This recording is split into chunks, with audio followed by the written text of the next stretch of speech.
Meditations for every day of the year by Bishop Richard Challoner.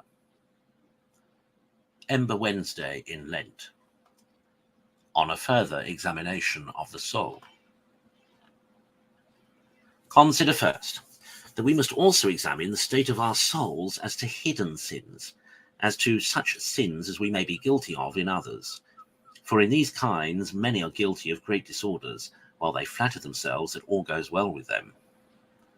Few indeed are ignorant of their carnal sins, though even in these sometimes persons deceive themselves. But very many take little or no notice of their spiritual sins, which are more interior, and though less infamous in the eyes of men, are more heinous in the sight of God. See then thou examine thyself thoroughly upon these heads, for spiritual sins are commonly very subtle, and not easily discerned without a diligent search.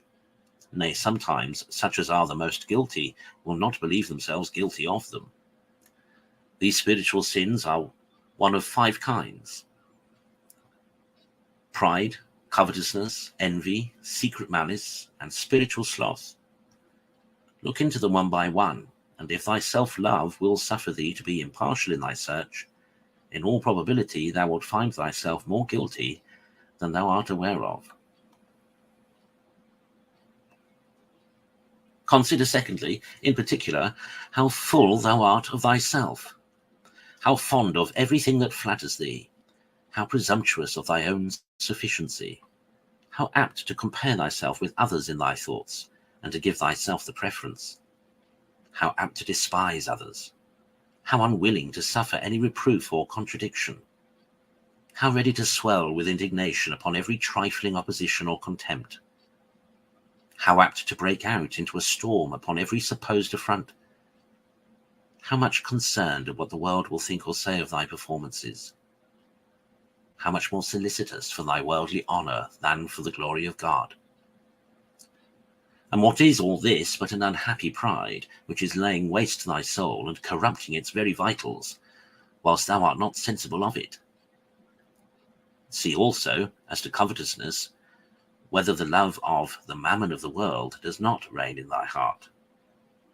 Alas, the greatest miser does not think himself covetous, but the tree is to be known by its fruit, such as an anxious care and a perpetual solicitude about the things of the world, and upon this account neglecting prayer and other spiritual duties, or being continually distracted in them, thinking more of thy money than of thy God, locking up thy heart in thy chest, losing thy peace upon every loss or disappointment, and a strange unwillingness to part with thy money, even when the honour of God or thy neighbour's necessities call for it.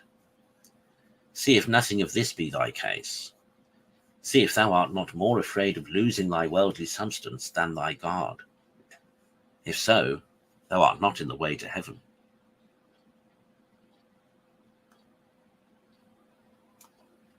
Consider thirdly, as to the other spiritual sins, whether there be no reason for whom thou hast a secret envy, no one whose praises, whose endowments, corporal or spiritual, whose virtues or performances make thee uneasy and gnaw thy soul, as if their advantages were a lessening to the honour, praise, and esteem which thou affectest.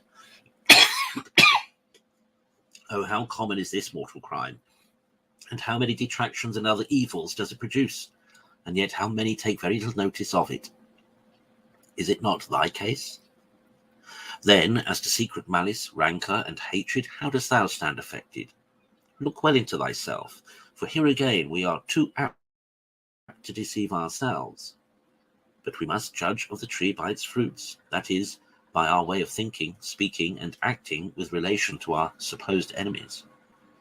Now, there is no very wide difference between the fruits of charity and those of malice, between love and hatred.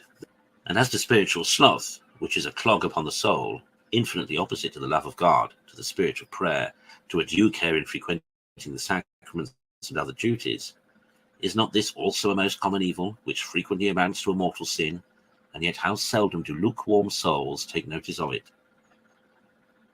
Conclude upon declaring an eternal war against all these vices, and particularly against that which thou hast reason to apprehend is thy predominant passion, that is to say, the chiefest and most dangerous of all thy enemies.